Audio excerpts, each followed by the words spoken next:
Because I think that there was a bit of a shift during the pandemic where people's priorities shifted a little bit and they realized, one, that we're human and my life is fragile.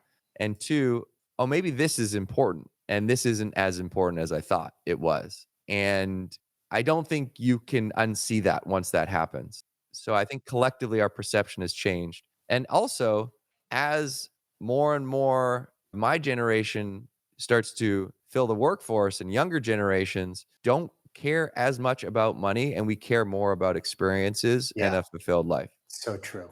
And so I think organizations and leaders not only have to understand that, but they also actually have to embrace that themselves. And they have to lead by example and they have to live the life that they want their teams to live to show what's possible. Because one of the things I talk about is the ripple effect. And that is simply by doing what you love, you inspire other people to do what they love. Yeah, it's infectious. It's And it is. contagious. And so it's a great win-win where you get Right. to do the things that are important to you and then you have other people see you do that